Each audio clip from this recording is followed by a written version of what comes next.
don't know where you're watching this video or what circumstance you're in this video, but what I want to do in this video is share with you some of my core values. And when I'm talking about core values, those are going to be your value system that is going to drive the decisions that you make. And one of the more difficult things that we have in our life is when we sometimes need to make a decision. And especially when we don't know what direction to go, how to make the right decision. Our value system is going to help us decide what is going to be the right decision, as well as what is going to be the right way to approach. And if you don't have a value system, if you don't have some essential core values, then feel free to steal or take any of mine, because these are not ones that I always develop. Like from listening to other people that have been successful and reading books, I have all kind of collected and made these some of my own. So I have taken as well from each different people that I've heard from and listened to or read about. These are some of my value systems that I use, or at least have developed throughout my life, and now that I kind of follow. And what I want to do is relate these values to you as a math student, so therefore you can see like how these can be beneficial to you inside of the classroom or as you are learning math. And again, if you don't agree with any of these value systems, that is okay. You can find your own value system. It's not me trying to tell you what to be doing, but what I want to do is show you how you can use a value system to help you get better at math. So the first thing as far as my value system is to start your day right. And what I mean by start your day right is really kind of encompasses like planning, preparing. And it's difficult because not always are your value systems going to be something you always do. I think it's always important. People are like, oh, this is like what you do every single time. And it's like, no, nobody's perfect. A lot of these are ideals that I'm constantly working through, because I will tell you, I never had a planner. Never had a planner when I was in high school. Every single time I needed to remember a date or whatever else, I would write it down on like chicken scratch on a piece of paper. Like I never had planners. And even to this day, I've invested a lot of money in certain types of planners, even Google Docs or Google Calendar. I can't do it. For something about my brain that I just hate having the planning, like that organized structure. Like I like it in some regard, I hate the follow through. So this is definitely something that I work towards. One thing I do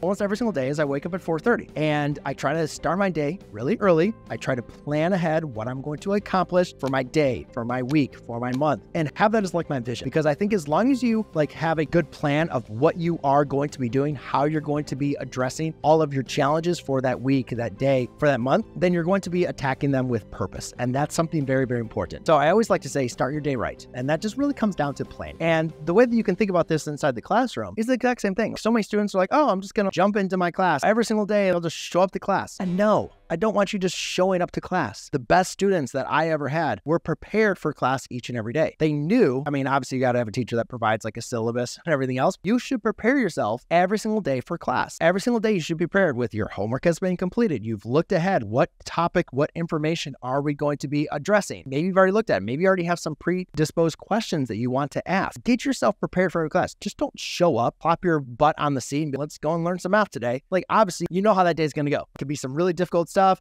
You're just not going to be prepared. If you've already looked at the material, you're like, holy crap, I don't know what's going on. I know I have to be very, very attentive. Or you might look at the material and be like, oh yeah, I remember this actually from last year. This is like review. I'm kind of good on this material. Like maybe I just need to focus on certain aspects. Get yourself prepared. Get yourself organized. I wish I could be more organized and more prepared than what I do. I will say like I got by in high school by not being as well organized as I probably should have. I guarantee you, if I was more prepared and organized in high school, I probably would have got better grades than what I did. I was talking about like getting that D in like senior year, and I wouldn't blame everything on my organizational structure. I can definitely say if I was more prepared and organized, it definitely would have put me ahead. It definitely would have helped me out. And I will say, now, as an adult, it's very, very important for me to make sure that I am planning each and every day as well as week and month. So therefore, I know exactly what I want to approach and what I want to get. The next core value is just kind of very basic. It's something that it's really, really important to me. This is one that I've had since my childhood. And I don't know why it's just kind of stuck with me. It's one that I really, really value. And that is just do what you say. It's really easy. It's integrity. If you say you're going to do something, then you do it. And I can't even tell you how many times I have said something and I'll be like, oh crap, I say that. Because once you say it, now I have to do it. And I think it's very, very important in any kind of relationship that you're going to have with anybody that they know when you say something, you are going to follow through. And it's really, really easy to get away from that. It's really, really easy to be like, they're not going to worry. They're not going to remember. They're not going to care. But no. That is part of my value system. And I will say that is one thing that I have really stuck to it. I mean, I have done things, I've driven back like hours. Yeah, I mean, there's just been so many things. It doesn't even make sense to do it. It's like, oh, they'll understand. It's like, no,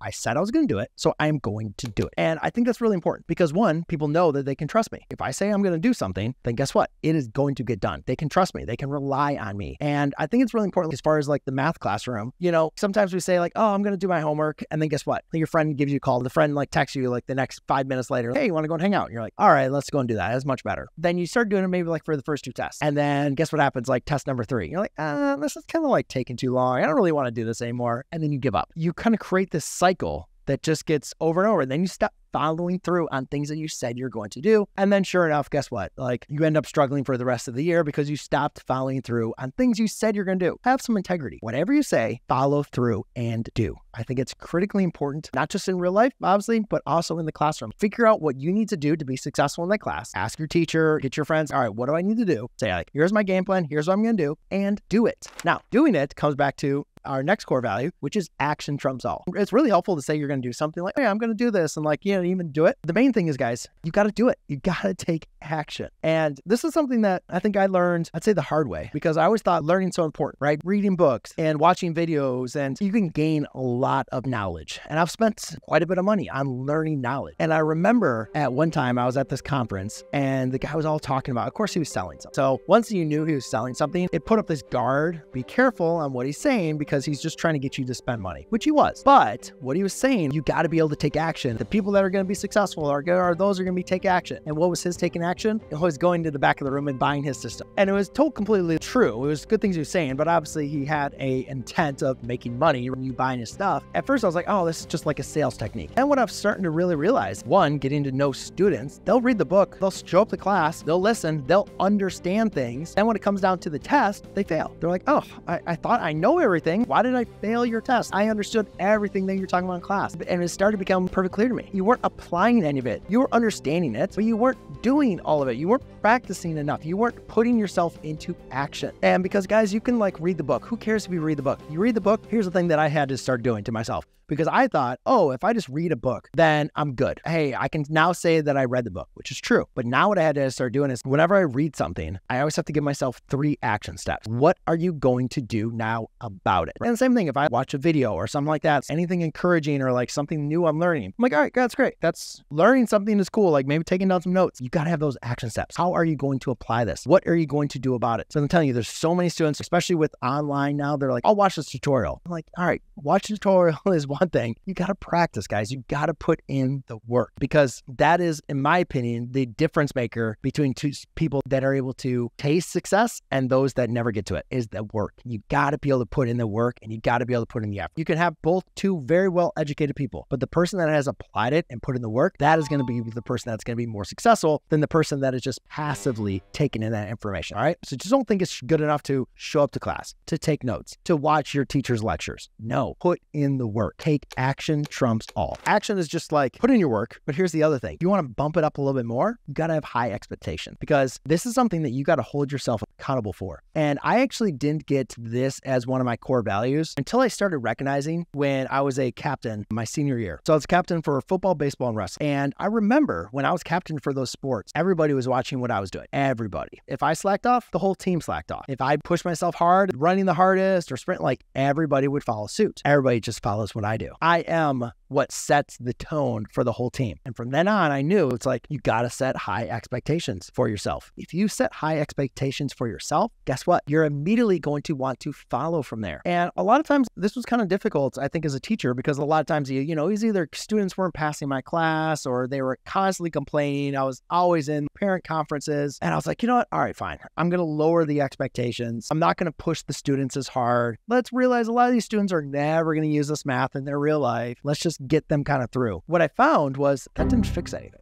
It really didn't. Maybe there's a couple like less parent conferences. Maybe a couple other students liked me a little bit more. But what I found was grades were basically about the same. When I lowered the expectations, students just slacked off more. And so what I started doing is like, all right, well, let's raise the bar. Let's push these students each and every day. And guess what? Students just did fine. The ones when I lowered the expectations compared to highing the expectations, they performed exactly the same. The difference was obviously when you push people, when you push your students, they're going to perform much better at a higher level compared to lowering your expectations. So I think it's really, really important to to just don't settle for good enough. Push yourself. Every single time you're in class, oh, should I get an A, a B, a C? And it's like, I don't know, push for the very best that's going to make you the best version of yourself. Accept high expectations. If you don't get it, that's fine. Keep on reaching for it. I think that's something that's really, really important for you to be able to do, because like when you reach for high expectations, it's inevitable, going to happen. And failing sucks, especially if you fail a class, if you fail a course, if you fail a test, if you fail a quiz. It's not something that's very fun, but you learn and you get better each and every time you do that. And a lot of times those students will ask me, it's like, oh, Mr. McLogan, like, should I take your course or should I go to the other class? Because that teacher is easy and I can guarantee to get a good grade. I'm like, hey, I'm not here to tell you what to do, because obviously everybody has their own circumstance. Everybody has whatever reason they need to be taking different math classes. I'm fine with that. You do you. Even if you're not going to be taking math, I'm going to push you in this class. And if you want to get the benefit of being like pushed and making a better version of yourself, then join my class. I'll do it. I'm not going to give up on you. I'm not just going to be hard, watch you fail and laugh at you. I'm going to push you and I'm going to support you. And I want you to be successful in my class and I'm going to help you. It's not going to be easy. My class was not a cakewalk. A lot of students did not like my class and they got out of my class quickly. Once they knew they had to put in the work and they knew they had to have high expectations, they're like, oh, don't want that class. Like, I just want something easy. I just want a cakewalk. And hey, you know what? I'm not going to complain, about that. Like, I get it. But I think it's really important. If you want to be a best version of yourself, get high expectations for yourself and push yourself to those ideals. All right. And my last core value, and I think this is one of the most important ones. And this is something I do every single week. I wish I should do it every day. I just don't. But every single week that I do. It's one thing that, if you ever listen to Gary Vaynerchuk or Gary V, it's one thing he's really adamant about. And I think it's really, really important for you to understand and listen to it, is just gratitude. Just be thankful. Anytime that you're having problems in your life, anytime you're having problems with people or issues or circumstances, just be thankful for what you have. Because I think we can all look at our life and we can be like, I want this, or I wish I had this. All things that we could aspire to, want more and more of. But then also look at your life, look at where you came from. Look at what you have. Be thankful for that. Give back to others. I think it's extremely important to give to those that are less fortunate. Give to those that have helped you get to the point where you're at. I think that as far as creating not only a better society, but creating a better version of yourself, being thankful for what you have and being thankful for what you've achieved up to this point and being thankful for those that helped you get to where you are is critical. I think that's only going to serve you and the people around you more and more. And like I said, guys, these core values that I've talked about in this video is not something that I feel like everybody needs to be able to aspire to. And there's probably some other core values that you can definitely, maybe you bring, or maybe you've been taught that you aspire to, like, and that's fine. That I want you to be able to live the best version of your life. I wanted to provide to you some of my core values and relate them to the math classroom. So not only can you apply them to being a better math student, but also for you to be able to become a better human. And I think living your best life is something that we should all aspire to, and we're never going to reach. So it's something that we just want to work into every single day. But this thing about that is having your value system like written down and followed, because there's going to be tough times. Every person is going to be tested, and your value system is what is going to be the driver of you to be able to make those decisions and to hold your footing. So I wish you guys the best of luck. Hopefully this was helpful for you, and I look forward to seeing you guys in the next video.